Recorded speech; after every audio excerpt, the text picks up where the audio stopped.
Amici del canale RCM, buongiorno a tutti e benvenuti a un nuovo appuntamento con l'arte e con la musica. Oggi un appuntamento veramente speciale perché abbiamo un mago, io lo chiamo così, della chitarra elettrica, in particolare della Fender. Ciao Alessandro Pizzolu. Ciao Maurizio, ciao a tutti gli ascoltatori, grazie innanzitutto per avermi ospitato, così diamo modo un po' alle persone di capire la mia persona e Certo. la mia attività di musicista. Ecco, grazie mille a te per aver accettato questo invito. Era da tempo, veramente da tantissimo tempo che desideravo vederti e in questa occasione sei venuto a trovarmi a casa che mi ha fatto veramente un grandissimo piacere perché avere un ospite d'onore, per me un ospite Grazie, d'eccezione, buono. è veramente importante. Ecco, diciamo che tu sei un figlio d'arte, Alex. Ecco, mi vuoi Sì. raccontare un attimino gli inizi e il perché sei un figlio d'arte? Allora, sostanzialmente papà, diciamo, ha avuto tantissimi gruppi qui in Sardegna, gruppi musicali, i più fondati proprio da lui.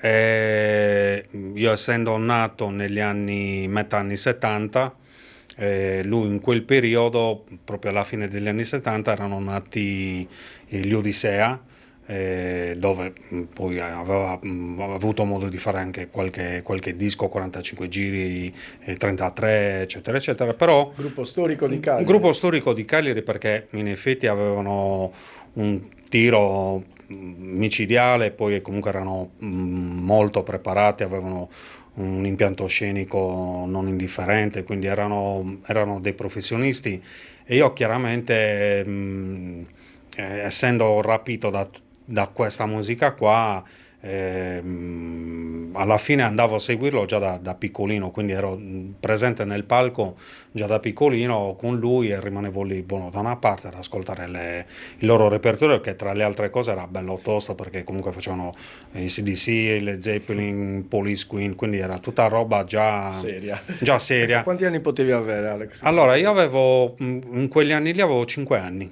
quindi 5 anni, poi all'età di 8 anni ho iniziato a mettere insomma un po' nero su bianco lo studio della chitarra perché mi incuriosiva troppo, mi piaceva troppo, ero stregato da quelle sonorità, quindi era inevitabile provarci. Poi quel mondo lo vivevo a 360 gradi anche perché prima si suonava davvero tanto, si facevano le piazze, c'erano i club, quindi era un contesto sicuramente anche molto diverso da oggi. Sicuramente ti ha stregato anche, non so, correggimi tu se sbaglio, perché io non sono un intenditore di chitarre, però c'era quel suono classico degli amplificatori e delle chitarre Fender che poi si sfociava nella musica surf, se non sbaglio. Esattamente, era praticamente quel tipo di suono a cui tu fai riferimento, era un suono che era uscito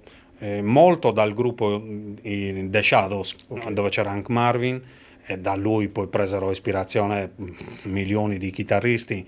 Era un suono che era veramente Mamma mia. pazzesco. Brani storici che io tra l'altro suono come Apache, Sleepwalk, Bellissimo. rispecchiano appieno quelle sonorità lì e quindi avendo anche la fortuna di avere una chitarra tra virgolette di quegli anni ho è stata un'occasione in più per sviluppare anche quel tipo di approccio e di sonorità. Certo, se sei d'accordo io comincerei a far sentire un tuo repertorio, quindi facciamo Assolutamente. sentire pochi secondi perché poi vi invito tutti quanti ad andare su YouTube, cercare Fender Alex Guitar tutto attaccato e poi lo mettiamo anche in descrizione, ma così incominciate a vedere, e per chi non lo conosce, ma perché lo conosco in tantissimi, però anche per chi da oltremare, oppure ci sono tanti italiani nel mondo che ci stanno Sì. seguendo, io ho notato dei report che poi ci seguono Ottimo, e ottimo. quindi è bellissimo che andate nel suo canale, iscrivetevi, attivate la campanella così sentite un attimino, però dividiamo un assaggino, state connessi.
oserei dire micidiale, anche se non si può dire, perché è un farolone troppo forte, però è incredibile la chitarra di Alessandro Pizzolu. Ecco, io ti conosco come Alex, quindi ti posso chiamare mi Alex. chiamano tutti Alex. Perfetto. Alex, ecco, parlami un pochettino di questo brano, di For My Fans. Allora, For My Fans è nato, allora diciamo che all'inizio ogni musicista tende a suonare delle cover perché chiaramente vuole mettersi in gioco, in discussione, a capire tanti aspetti di quelli che poi sono anche i suoi stessi idoli.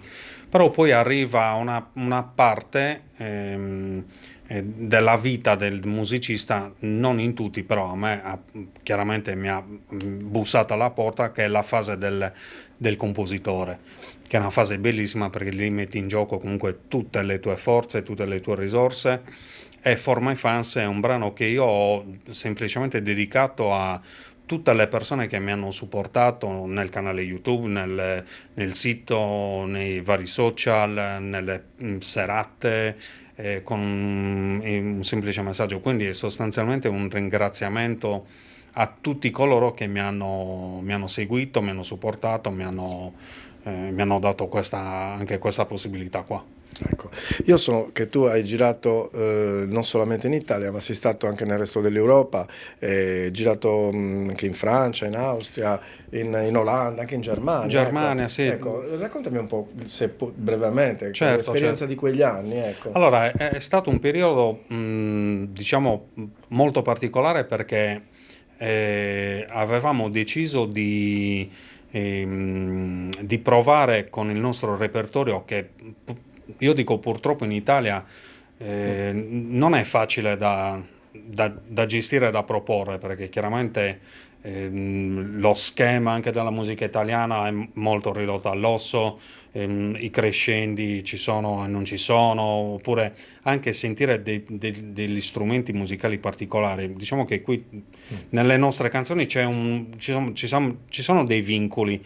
E quindi questo tipo di musica da proporre fuori, suonando molto Pink Floyd, Police, Queen, Eagles, Supertramp, Gary Moore, Clapton, insomma tutta quel genere lì, sicuramente era apprezzato. sì, era più apprezzato e era anche più facile da proporlo. Quindi abbiamo fatto proprio tutta quella zona lì, Germania, Olanda, Svizzera, Austria, ed è successo tutto in un periodo dal 2000 al 2002. E poi abbiamo suonato anche abbastanza in tutta Italia, dislocati un po' qua, un po' là. Ecco, so che poi hai fatto anche da chitarrista a spalla nei gruppi, anche per tipo, se non sbaglio, Umberto Balsamo, Anna Oxa, c'è Nicola Di Bari, Laura Bono. Ecco, com'è suonare con artisti di questo calibro? Allora, è chiaro che tu sei sempre un più piccolino di loro, perché è normale che ti metti in quella condizione lì.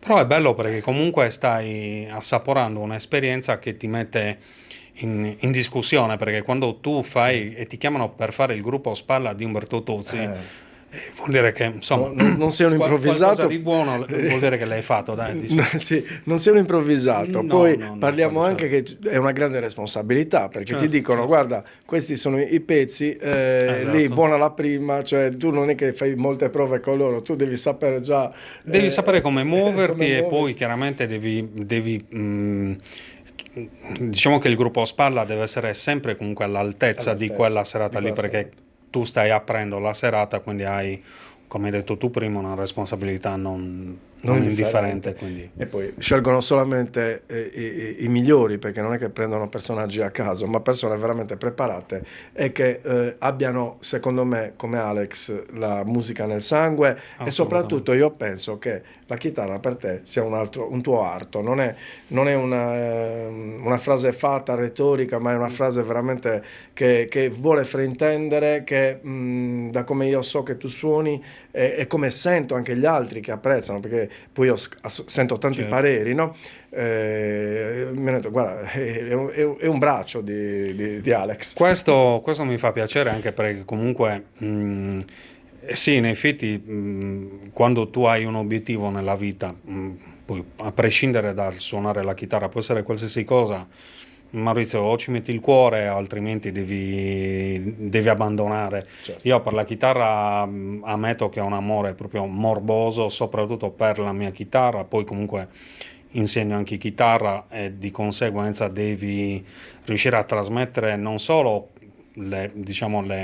quello che può essere lo studio di una canzone, ma devi riuscire a trasmettere anche l'amore per lo strumento, la passione, la dedizione, il sacrificio, perché a me ha portato via 40 anni, perché suono da 40 anni e sacrifici ne ho fatto Parecchi. davvero tanti, però sono ultra contento, rifarei tutto da zero, spero di averne altri 140, no, forse 140 sono un po' troppo, Però tanti diciamo, altri per sì, poter esprimere ancora esatto. quello che hai dentro. Ecco. Esatto. Se sei d'accordo io manderei ancora un altro pezzo, così qualche altro Perfetto, secondo di un altro perfetto. pezzo. Eccoci qua.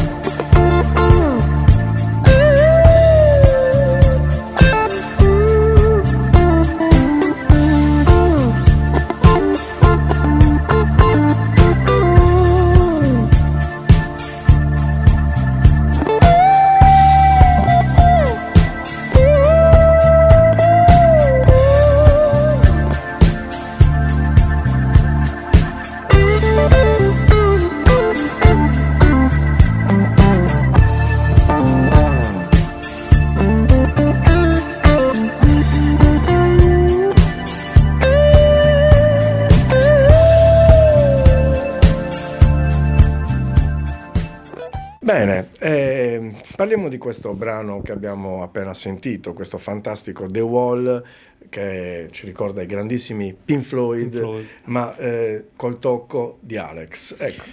Allora, diciamo che la vita del chitarrista tendenzialmente si inizia sempre con le cose un po' più hard, più dure. Quindi si passa dall'heavy metal all'hard rock, al rock, blues, eccetera, eccetera.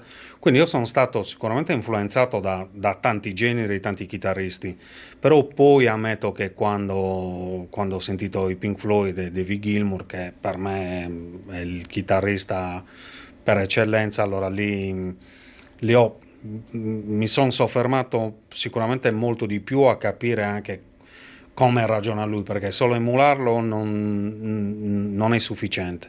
Devi capire come ragiona lui, come si muoverebbe lui in un determinato brano, quanto lo caricherebbe o che tipo di effettistica mettere. Quindi The Wall è un brano che sicuramente ha fatto la storia, è un brano che sicuramente rispecchia i Pink Floyd, e quella solo sicuramente è stratosferico, quindi non potevo non suonarla, non proporla tra le cover come tanti altri brani che io suono dei Pink Floyd. Bellissimo. E poi so che hai ricevuto tantissimi apprezzamenti, come anche Dodi Battaglia, se non sbaglio, dei Pooh, Esatto, poi Luca Colombo, un grandissimo chitarrista italiano, e Massimo Varini, lo stesso contemporaneo, fortissimi. Ciao Massimo, se ci stai ascoltando, da me e da Alex. Ecco, sì, erano diciamo che erano degli elogi che mi hanno fatto, che sono comunque visibili anche nel canale, scusami, nel sito, ecco. Perché chiaramente ne ho fatto oro di quello che comunque hanno scritto quelle persone, perché sono tre perni della chitarra, non solo italiana, nel caso di Dodi Battaglia perché era stato eletto anche miglior chitarrista europeo, quindi Dodi Battaglia non ha bisogno di presentazioni, Certo. come di certo non anche Luca Colombo e Massimo Varini. Quindi io sostanzialmente ho mandato i miei lavori sperando in una risposta, e effettivamente mi hanno risposto con tanto di apprezzamenti, anche di spinta, perché soprattutto mi hanno invogliato a crederci, a continuare, e quindi è stata una bella esperienza, anche perché li ho conosciuti anche tra virgolette di persona, almeno Dodi Battaglia e Luca Colombo li ho conosciuti di persona, anche perché sono andato a diverse masterclass di entrambi, e quindi è nato anche una sorta di rapporto in teoria io a Luca Colombo li avevo fatto anche da referente come chitarrista qui in Sardegna, perché se gli serviva qualsiasi cosa, la chitarra, l'amplificatore, pedalini, pedaliere, eccetera, eccetera, Poteva contare su di te. Sì, poteva contare su di me, ma poi è una persona stupenda perché è veramente un signore, un professionista a 360 gradi, sì. Io ti ascolterei per ore, però se tu me lo concedi vorrei far ascoltare ancora un pizzico della tua musica. Assolutamente sì. Mandiamo un altro brano, state con noi.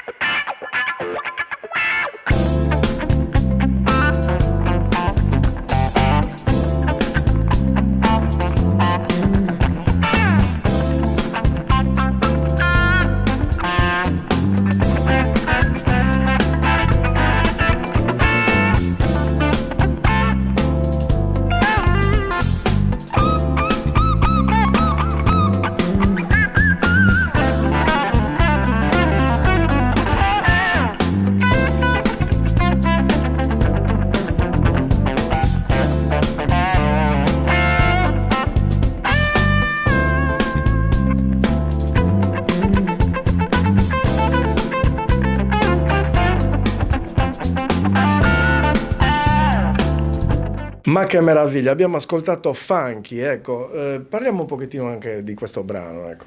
Allora, Funky è nato sostanzialmente perché volevo mettermi in gioco con un altro genere. Funky, la parola stessa lo dice. Funky è un brano che praticamente mi ha ispirato a muovermi sulla tastiera in modo più o meno veloce. Diciamo che è un brano di scorribande chitarristiche, passami questo termine qua. Certo. E ripeto, l'ho composto proprio per uscire un po' da quello che è il mio genere, che sono comunque tanti, però ripeto, prediligo molto il genere sicuramente psichedelico dei Pink Floyd, però se ascolti anche, che ne so, Mark Knopfler e Destri e rimani scioccato anche ascoltando lui. Ascolti che ne so, Joe Satriani piuttosto che Eric Clapton, Gary Moore, quindi c'è stato il lavoro è stato continuo, perché in effetti i chitarristi che mi piacevano erano tanti, quindi succede questo, che quando tu devi imparare a suonare nello stile ci vuole veramente una vita, perché Certo.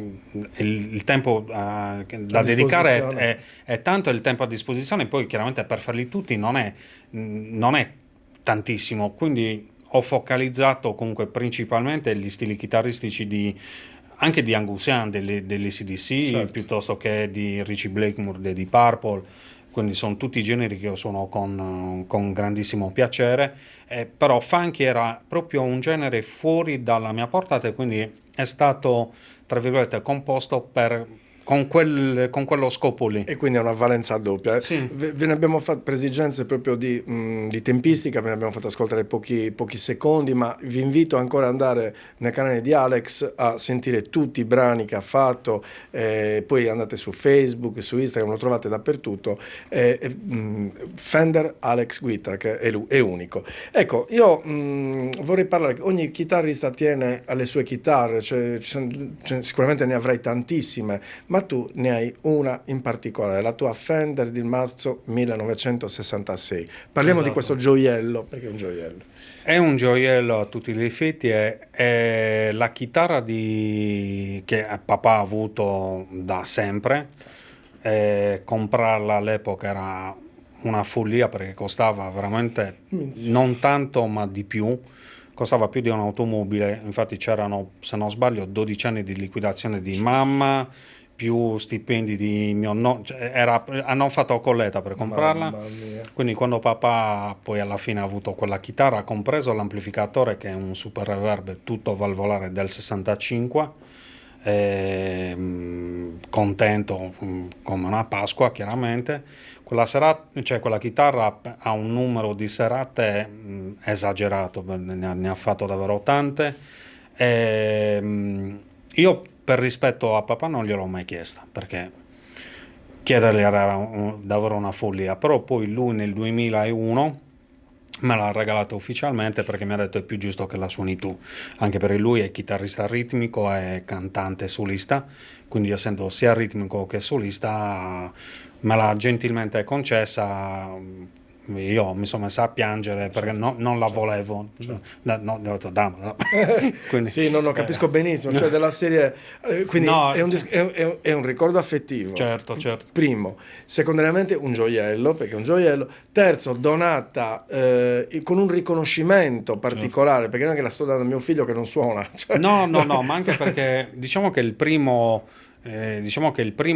vero test che io ho fatto musicalmente parlando l'ho fatto con mio padre e mio padre non mi ha scontato nulla perché ero il figlio, anzi, lui suonava già con dei chitarristi molto bravi, quindi io quando poi ho deciso di suonare con lui avevo una responsabilità sulle spalle non indifferente, quindi lo studio è stato molto veloce perché comunque dovevo anche affrontare delle serate, quindi questa chitarra poi quando mi è stata regalata lì è... Vabbè, a casa mi prendono anche un po' in giro perché io quando faccio il setup la pulisco, il mio angoletto ci parlo anche e con ci la chitarra, credo. quindi sono proprio innamorato pazzo di lei, ma anche perché comunque al di là di quello che può essere l'antichità di uno strumento, l'antichità non è sinonimo tassativamente di bellezza oppure di valore oppure di affidabilità. Chiaro. Quella chitarra ha cioè tutto quello che un chitarrista può desiderare, quindi per me è come una figlia, un amante, una mamma, Di una... tutto e di più. Cari amici, è una storia. Quella chitarra è una Eh storia. sì, sì, Non è è una storia. sì, Quindi è molto importante. Ecco, io l'abbiamo accennato prima, so che tu sei un insegnante e quindi sì.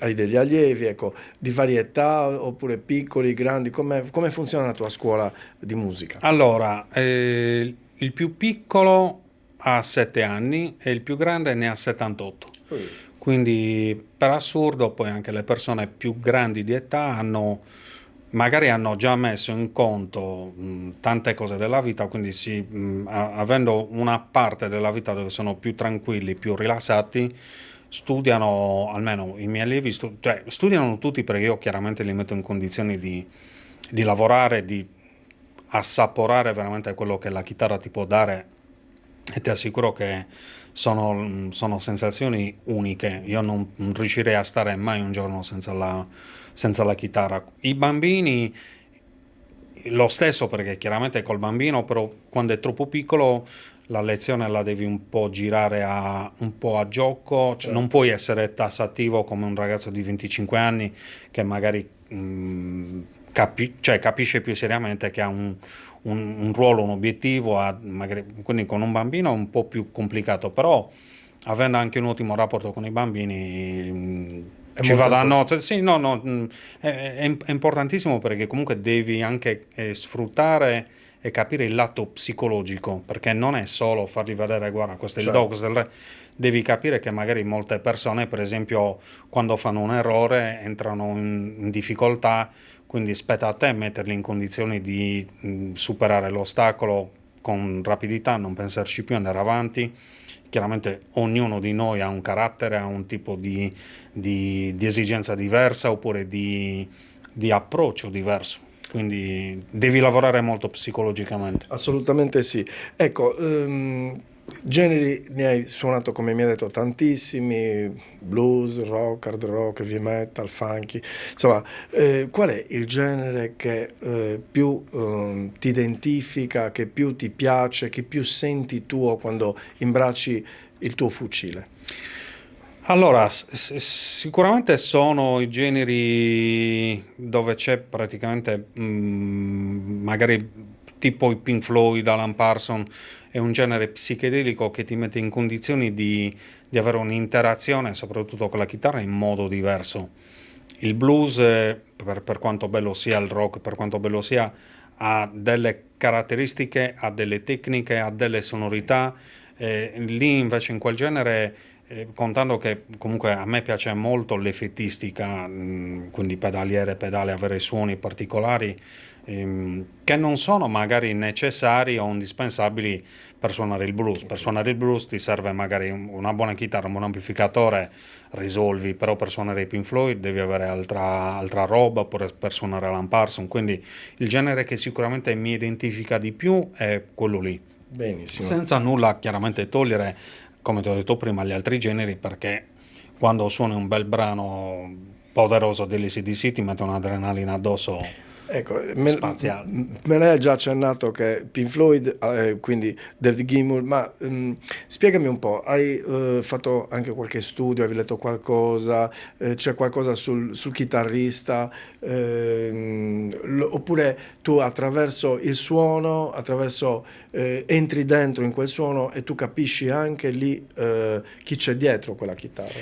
Allora, non ho fatto nessuno studio, sono un autodidatta, un perfetto autodidatta.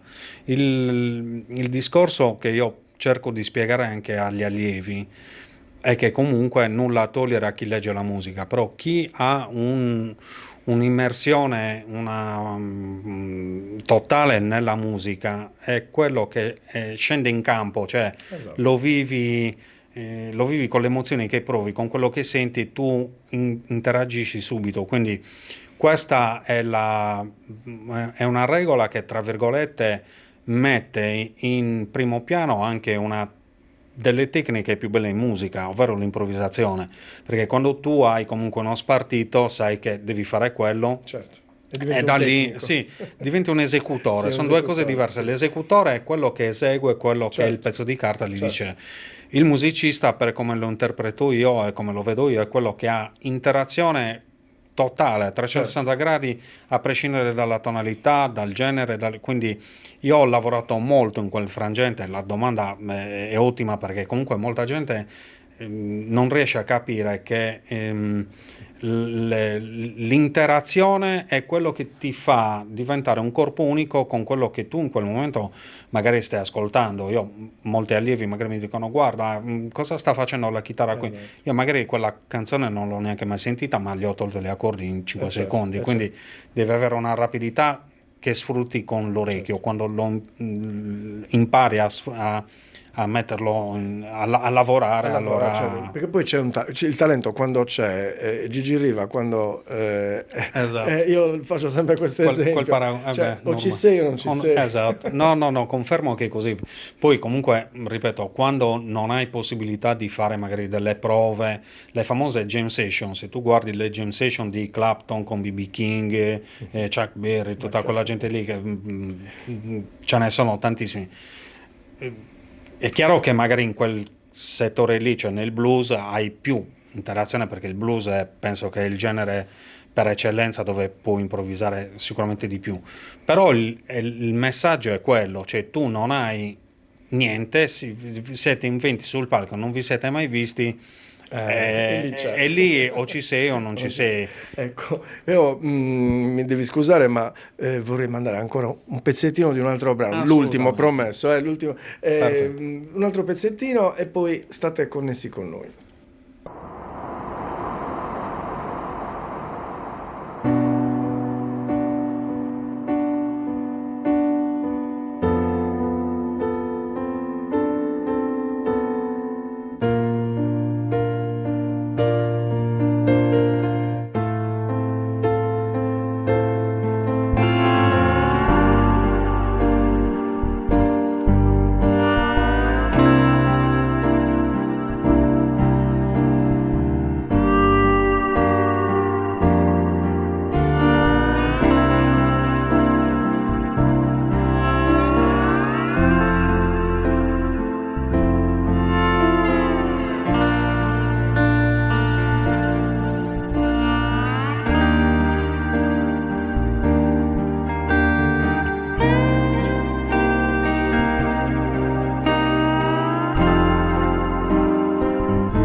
Benissimo, The Great Gig in the Sky dei Pink Floyd. Ecco, Alex, raccontami ancora un pezzettino di questo brano che abbiamo fatto sentire con questi pochi secondi. Allora, il brano, anche questo dei Pink Floyd, ha fatto storia, poi c'è una parte di cantato di una cantante che era stata chiamata proprio per fare quella partitura lì, che io chiaramente cambio perché facendo lo strumentale ho diciamo tergiversato con la chitarra, e anche quello è un brano che quando entra quella pedal steel ha un suono celestiale, ma poi è un brano che ha fatto storia. Io, tra virgolette, se posso permettermi, quel brano lo dedico, almeno quella cover che ho suonato, la dedico a te, Grazie.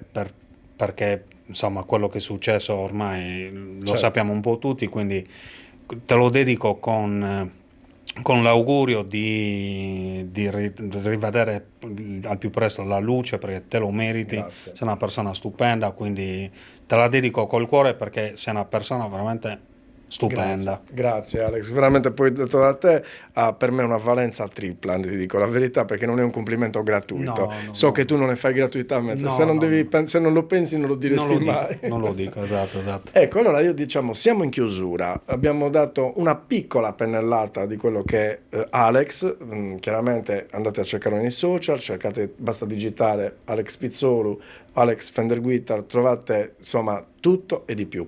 Però diciamo ancora un'ultima cosa, in questo ultimo periodo di cosa stai occupando, cosa ti stai dedicando?